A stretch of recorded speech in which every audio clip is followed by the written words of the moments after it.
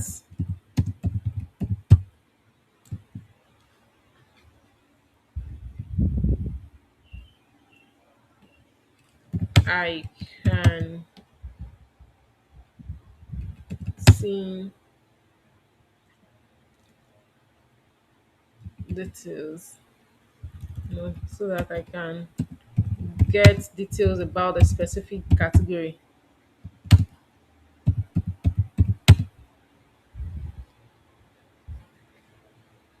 View category. Okay, about a category.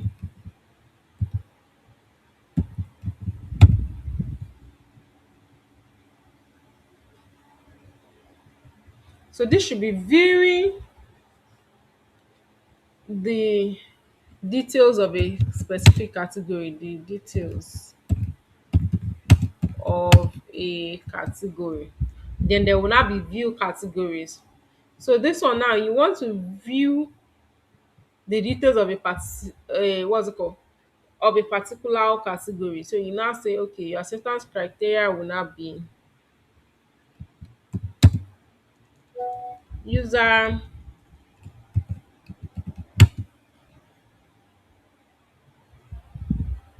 should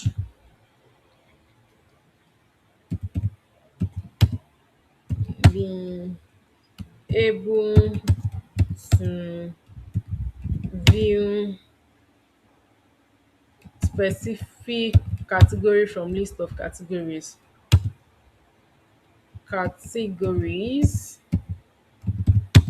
from a list of categories.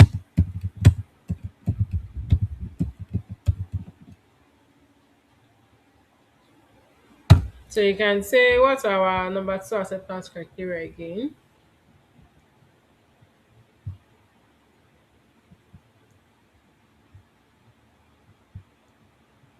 So the second one can be users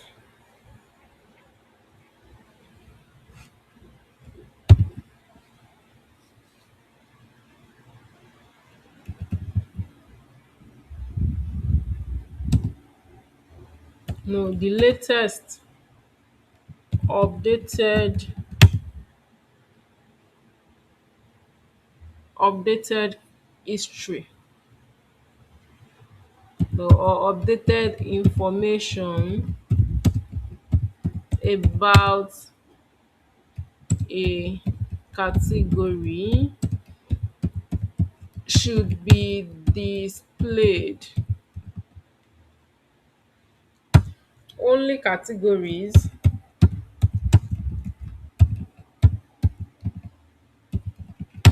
users are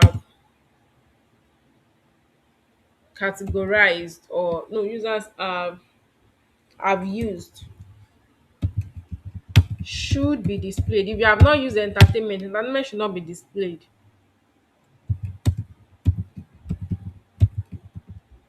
Displayed.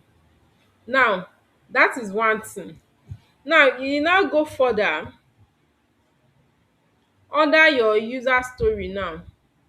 Let me go back to this first one. This is your user story. These are your acceptance criteria. Now, you can still come back. This is your description. You can have your flow. You can still have your flow that, okay, so assign category, user will click on this, from this to this to this. Add your flow to it so that they understand what it should be. So you can still put it in your acceptance criteria. You can see how this is your acceptance criteria, that user will do this, from this to this to this to this. That then we can have another one that says, number three can say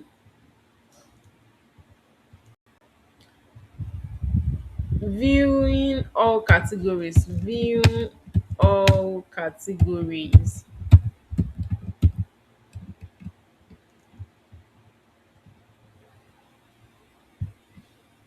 So who is giving us a user story for this? As a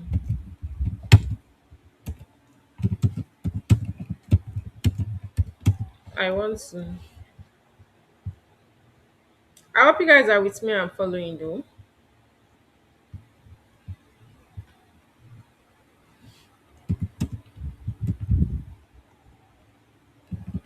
Can you hear me? Hello?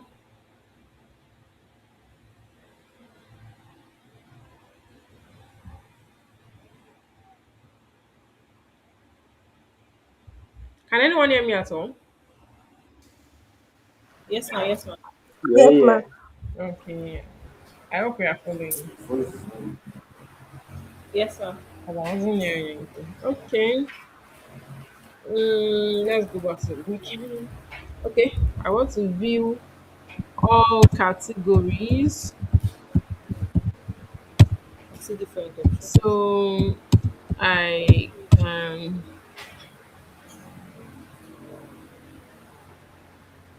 I easily see see different options. all the categories I have used. So this is viewing all categories. You're viewing all the transactions under a category. Then you have your acceptance criteria. Um, Used categories by user should be displayed.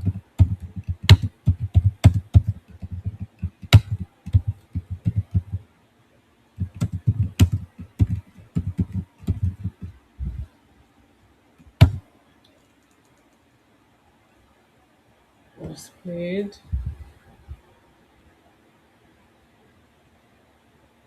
Total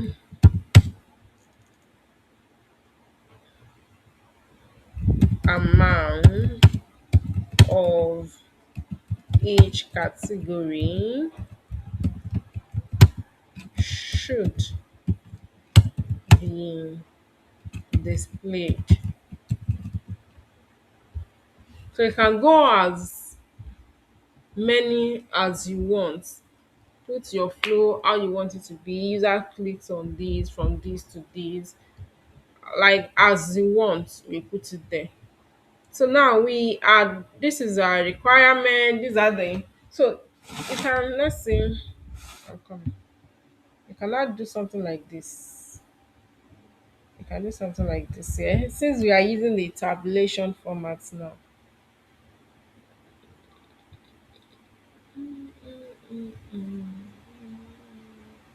You can do something like this.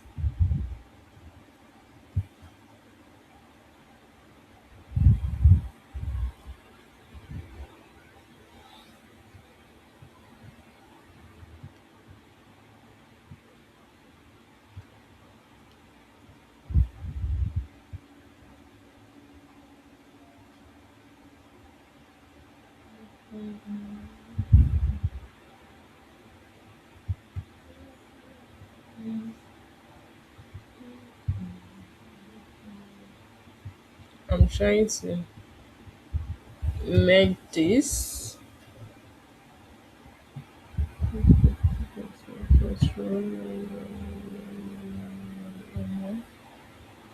Okay. So you can now have something like this. Functional requirements. Where is my requirements? Not correct. So you can have something like this, functional requirement.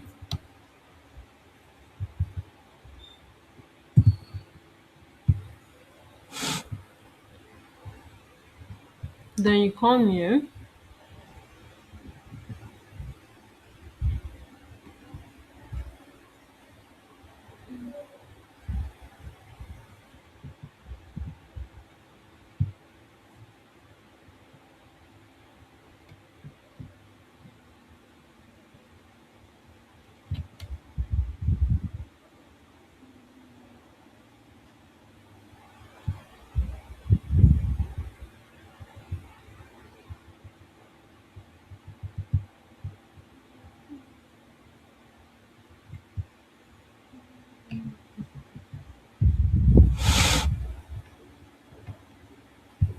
So what I'm trying to do here is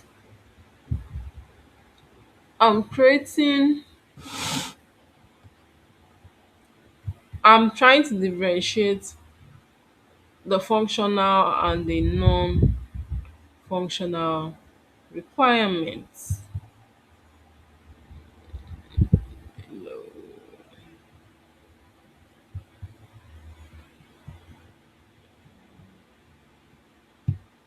Okay.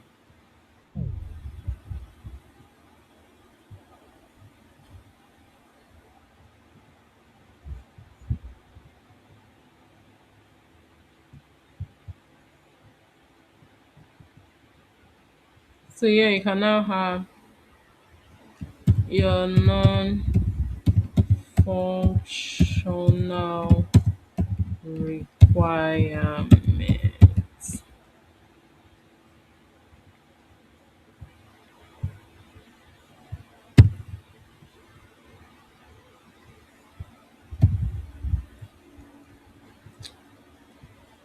Things like this. Okay. So you can now continue. 4. So your non-functional requirements can be the first one, looking at what we did on what's it called? The tab one, speed. Suppose you're as a user, I want to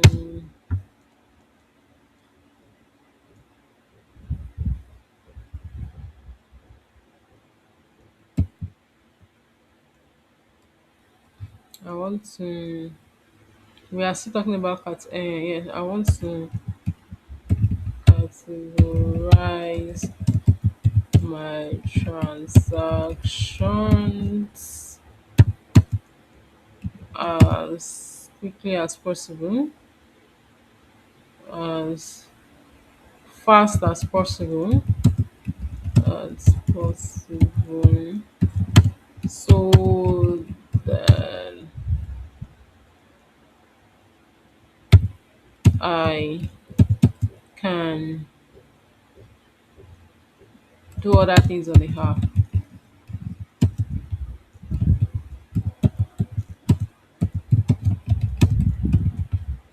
Then you can now say, okay, the acceptance criteria can be app should open in 3 seconds.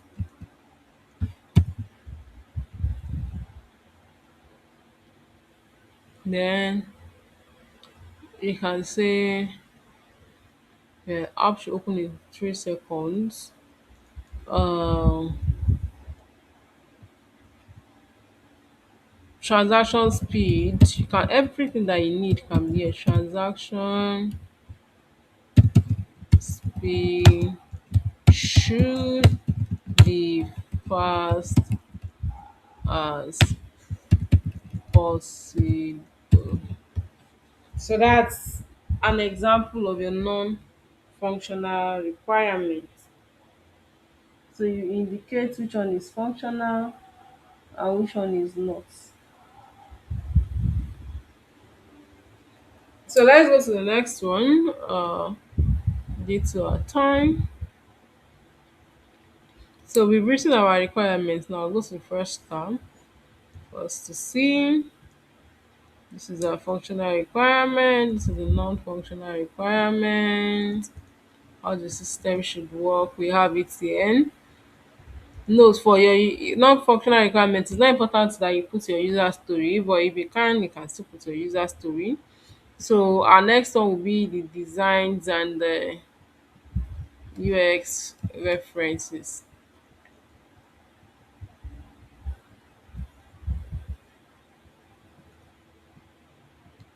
So come here. What number is this? Number 5.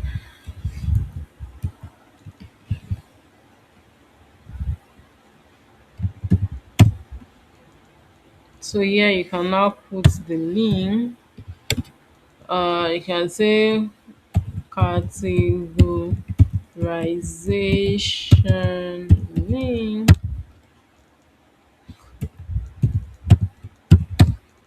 www.figma.com.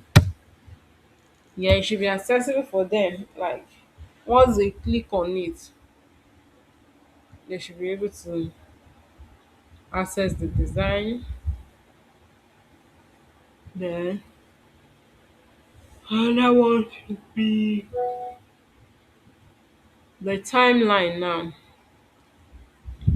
So you can just put your timeline. Let's do a copy and paste there.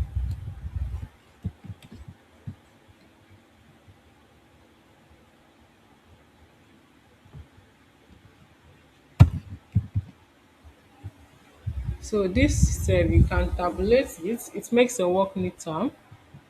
For me, I prefer tabulation. Let's see if we can tabulate these inserts. I can make it a border now.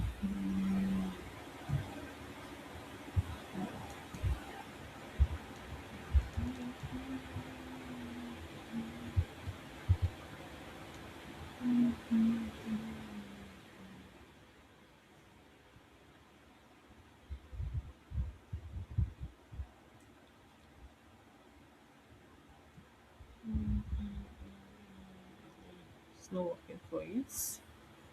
I just insert table 1, 2, 3. That's 3 rows. Insert. Where's my table?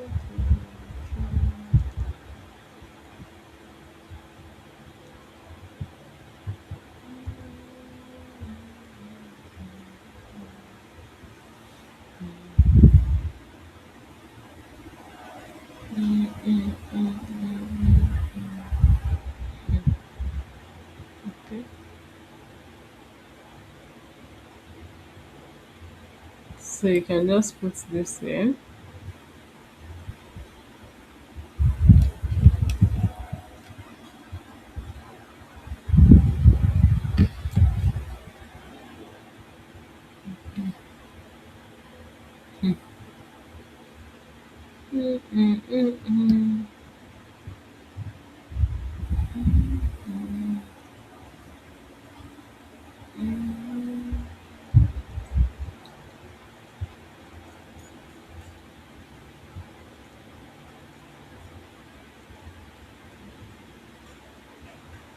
Okay.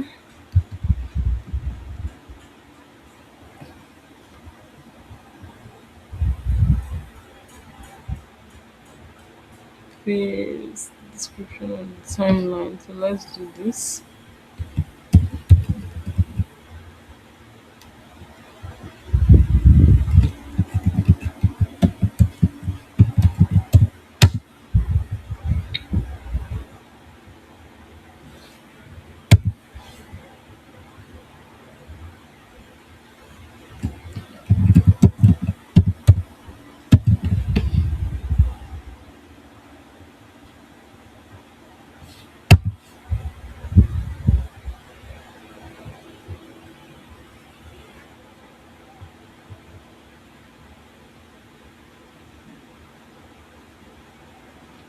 Discovery with one. We can just put our home anyways. So the discovery phase.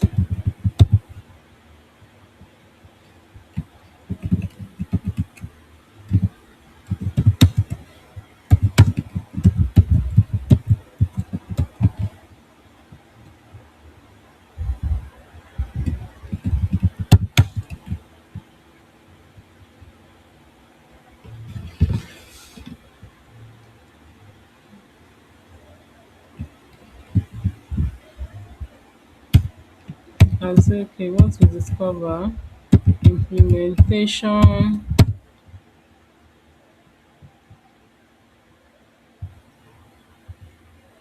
development. We say it take us weeks 2 to 3, for instance.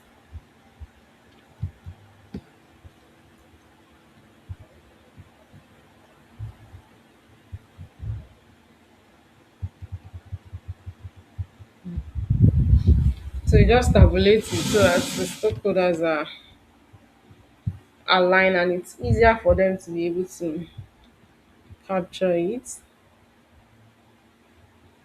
Okay. Then you have your dependencies and what's it called? And constraint. So we'll be using the same thing that we have here.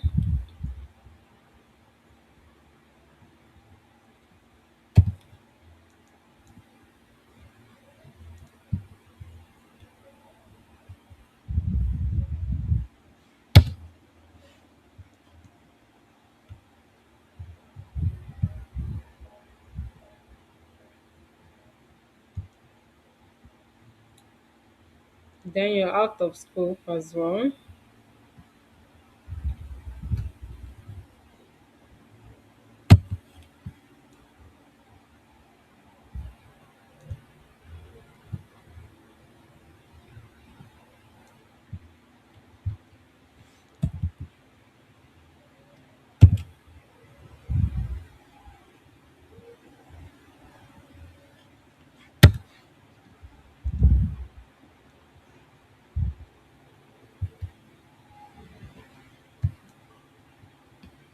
Then you have your risks and assumption.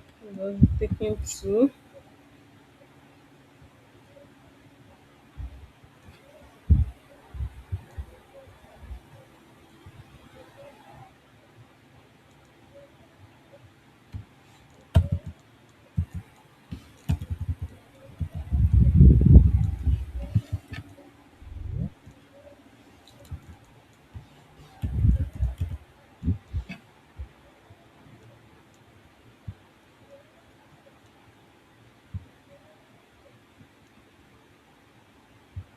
Then you open questions, if any.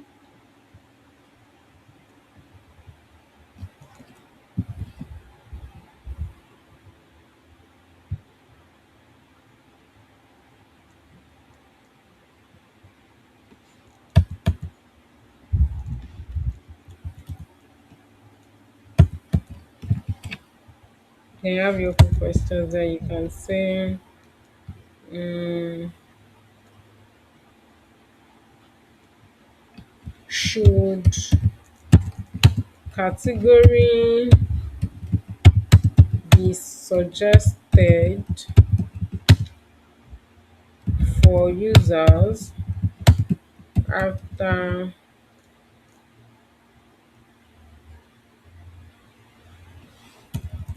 users in the next transaction? Next transaction should the last category, the last category used. Do you understand this one? Like if I use savings now, I send money to Tochukwu and I use saving categorization. So if I want to send money the next time, should should this thing suggest Tochukwu abi savings for me? Used. So it's an open question. So and before you know it, your PRD is ready to be shared among your engineers. So take a look at it again. Any question?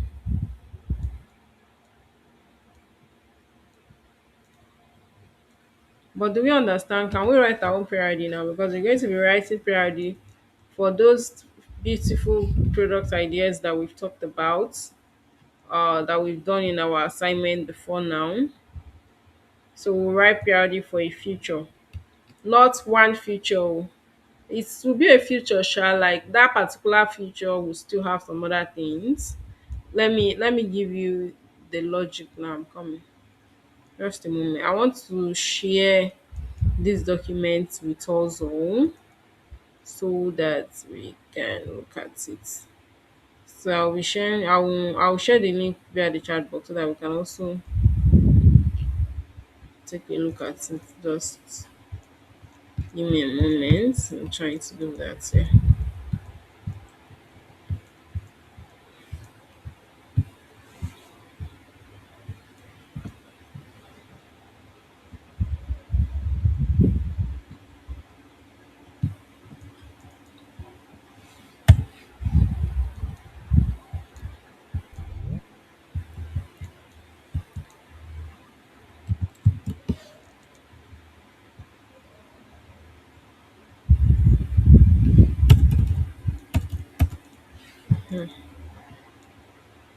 I'll share this with you shortly.